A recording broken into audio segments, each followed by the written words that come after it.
Hey, Dan. What's up, Alex?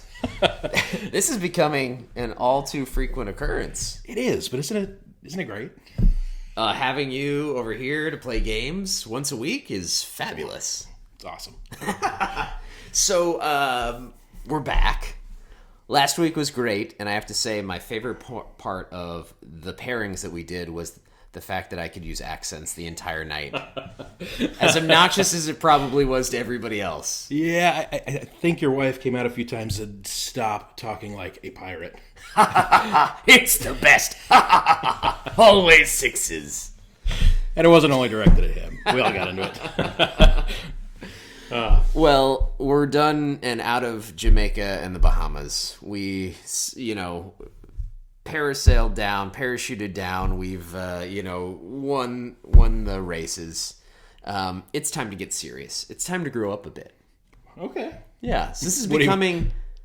Go ahead. I was going to say, what do you have in mind? I feel grown. I always have something in mind. No. I think that we should make this a standing thing, right? Okay. I really think that, boards and bottles is really a good thing to stick with. So I love it. Bottles and boards. Bottles and boards and bottles. Bottles and... Yeah, we'll work on that. Yeah. So I have definitely brought something for tonight, okay? Okay. And like I said, it's time to mature a bit with our gameplay. We're going to play like canasta. Pinochle. Yes, some euchre. Some euchre. There you go.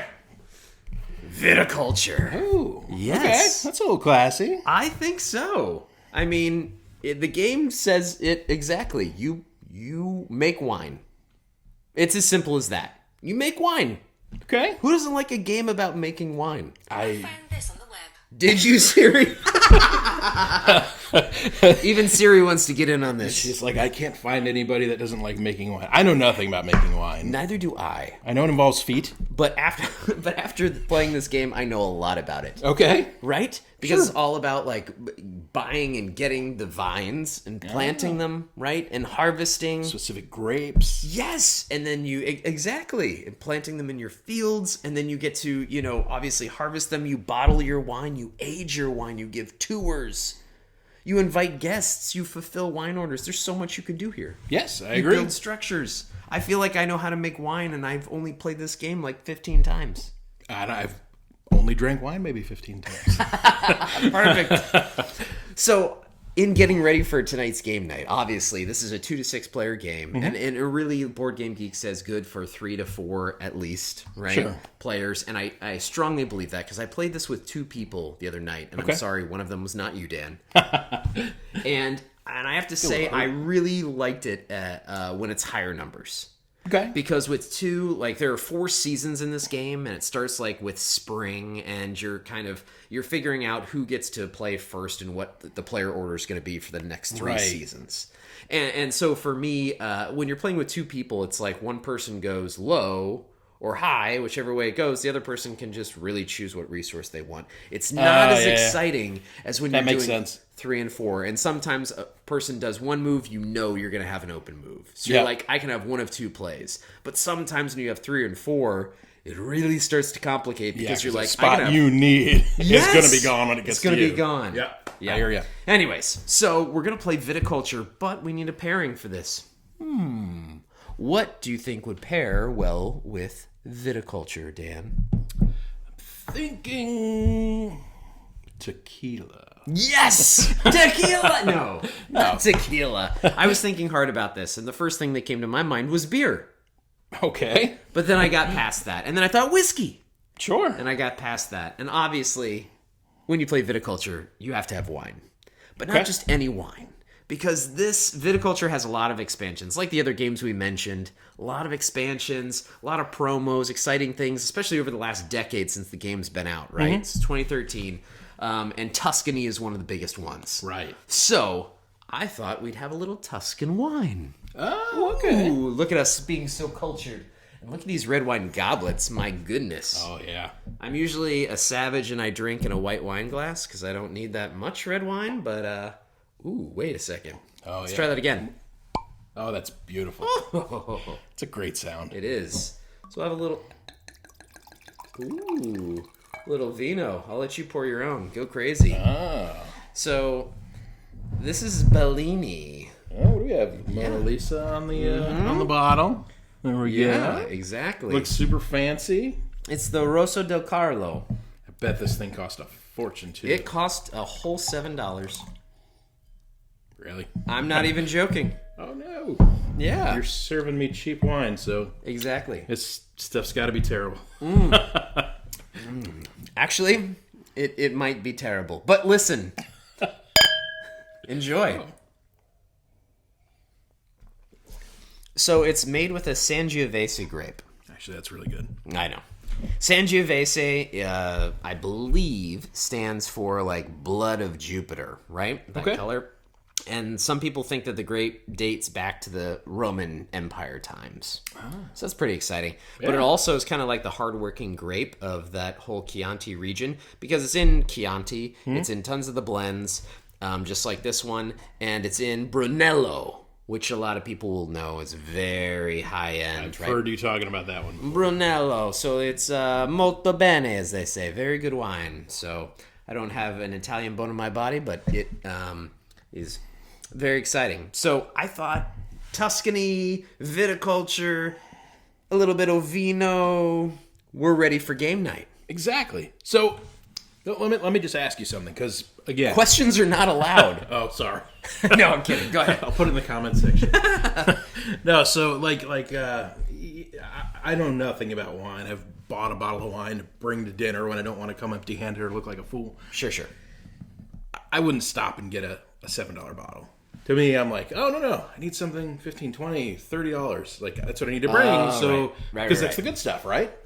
So, how do you know? Not always, though. I mean, it's kind of like whiskey, too, right? Okay. You see this with a lot of different spirits where price doesn't always dictate that. Oftentimes, it's the market that dictates the price. True. So, like, there can be such great untapped whiskeys that have never made it over the States. Right? And so, you've never heard of them, and the first time they come over to the States, this is actually what I love, truly, like prospecting good new whiskey. Mm-hmm. It happened with Highland Park when it first came out. It happened with Tomatin when it came over. Some solid Highland whiskeys.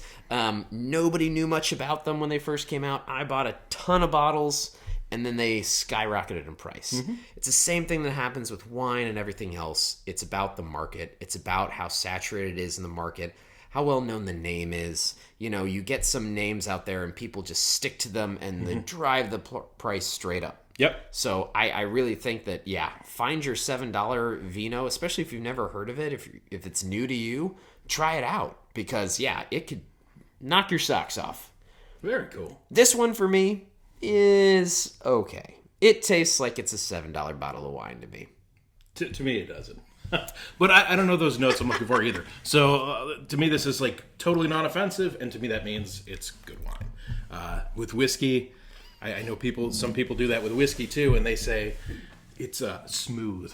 If anybody tells you whiskey's smooth and that makes it good, they don't know what they're talking about. So it's smooth typically means no finish, not a lot of flavor, kind of tasteless, low proof maybe. And it's all in what you're looking for in the spirit as well. So sometimes you want a whiskey that's really non-offensive. Sometimes you want one that actually tastes good and has a good finish. And to be fair, I call things smooth all the time, and that's why I like them. So I'm on the other side. But that's okay. That's a discussion for another time. Sure. But you're right. It's amazing. I usually like earthier, like cabs, Malbecs that are more like salt of the earth kind of, It's incredibly grapey. There's a lot of fruit here, and it is delicious. So, all right. I got viticulture and this now, did you come empty-handed? No, I did not. I'm going to pound this, and then we'll discuss. Truly? You brought something? Wow. I was hoping for 3-0. Like, you didn't bring anything, and that's... No, we're in for a late game night tonight. Uh-oh. All right. So... what I've done tonight is I have actually brought one of my favorite games of the last few years. Uh-oh. We are going to be playing, after Viticulture, we'll get Dune Imperium in. Oh, no. So Dune Imperium, like I said, it's one of my favorite games to come out the last few years. It combines two of the mechanisms that I've absolutely loved. It's worker placement, it's deck building. Combined with that, you also have leaders to your factions. Your leaders are going to give you cool powers throughout the game. One of the things we love most about this, I love most about this, is... We love most about this. This is one of my all-time favorite games. I can't believe you brought it to this table before I did. Oh, yeah. My gosh. I had to. I got to go against Blood Rage, right? So one of the things that I like most about this game is the combat system. In Dune Imperium, when you have combat, you're moving your troops out into these garrisons, and there's a big bloody combat field in the middle of Dune. And then each round, there's going to be this bloody combat where people are just going to get massacred, and there's going to be a reward that you can achieve for winning the combat. Another thing I like about Dune Imperium is that the game is triggered at a certain point when a player hits a certain victory point, which I love because you don't know when it's coming. Ooh. You can think, I have another turn. I know when it's coming. I always know when it's coming. He knows when it's coming, but he doesn't know what victory points are hidden from him. One of the best experiences we had at the last retreat was we played a game of this, and it was a 3-player game. And the very last turn, all 3 of us thought we had the game locked up and won, and this guy ended up winning it at the very end. But it was just so cool. This game is fantastic. One thing, the only downside that I've seen on this game is I think that some of the factions it is harder to win with. Some of the leaders, their powers, maybe I just play them bad. You take that back. There's nothing wrong with this game. It is so good. Yes, some of the leaders I do find harder to be competitive with. They're very, very nuanced, and if somebody knows what they're doing, they can shut you out, and it's difficult. There are some, obviously some of the main characters are just so easy to play with. You get to draw a card every single time. Yep. It's just it's hard if you have somebody that like you said takes a while to get going. You could very well see that be left in the dust. Sure, left in the spice dust. Of course. So to date, there's been 2 expansions that have been released for this. What do you think about them? They essential? Absolutely. Yeah. I own both. I play with both every single time. And what I love is you do have to bump up the scoring by 1 victory point, at the end when you use both of them. But the Rise of Ix and Immortality are just absolutely fabulous. I wish so many games, I think that expansions are just a way to steal my money, and that they're interchangeable, not necessary, but this, I feel like everyone just keeps getting better. Yeah, I agree with you with some respect. The Rise of Ix, I feel like that's essential. I never take that out of the box now. If I'm going to teach new players, it would be with Rise of Ix. It doesn't add that much complexity to it. No. It's going to add more cards. It's going to fix a space, and it's going to add a new little dreadnought track, and your dreadnoughts can now fight in combat. Which they're cool. It's easy to explain how they work. Immortality, I really like Immortality. I do think it adds a little bit more complexity that maybe new players aren't going to get their head around easily. If they're gamers, they're going to get it. Play the base game the first time, and then every time after that, play with the expansions forever, and you'll be happy. If I'm playing and it's people that have played Dune before, we're going to play with everything. It's so good. And I love that you get to swap out the experimentation cards with your base deck. I love that you get to have the research station now permanently on the board. Some of those things that are permanent, I think they just add so much value. And I forget what it's called, but that thing where you can wipe the board, that's solid. and again, that should be in gameplay even from the beginning. Even if you start with just the base game, use that. I like that. Yeah, I love that. All right. Nope. So, what was I going to pair with Dune? Oh, that's easy. That's so easy. Is it? Water. so that actually is one of the things that I do like about this. So I was right. He brought water tonight. we live in Florida. One of the cool things is just tell everybody, hey, don't drink a lot before you come. You don't have to be very hydrated. We got plenty of drinks when you get to the house. Turn that AC off. Get it really, really hot in the house. Have everybody come over. Don't tell them. They start sweating during the game. You don't bring any drinks out. And then all of a sudden you get the fanciest water you can find. I had some Icelandic glacier water that was ice cold. And I put it out and I put it on the table and I had a little glass and everybody kept staring at it. And, you can do, hey, when you hit the resources, like if you get a water resource, you get an ounce of this. You get an ounce of this water. If you win a combat, you get 2 fingers full of that water. Everybody starts licking their lips, getting parched. Everyone starts going for the same water resource, not to win the game, but just to take a drink. Yep. But no, I did not bring water. If that's what you're thinking, I did not. No, actually, we've all heard the Bene Gesserits talk about. I'm gonna butcher this. The Quaisat Haderach. That sounded perfect to me. Pretty sure that's official. It's official name. Quayasak Sabarak? What was that? You know, Why don't you say it one more time for me? So, anyway, what I brought was the Quaisat Sazerac. Oh my god. So Sazerac's a rye whiskey made by Sazerac. But why? It clocks in at 90 proof, so it's got a little bit of bite to it. That's Quaisat Sazerac. We're gonna drink it neat tonight. But there's a lot of things you can do with it. I like ryes because they typically hold up well in a cocktail.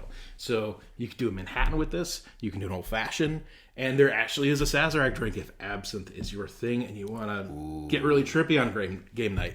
Your friends may not appreciate that, but let's give this a little sample before our game night happens. Where's my Glen? Oh, I need to get one. You're gonna have to rip it out of the bottle. I know. So let's give this one a sample before game night. Ooh, love it. That has a good sound.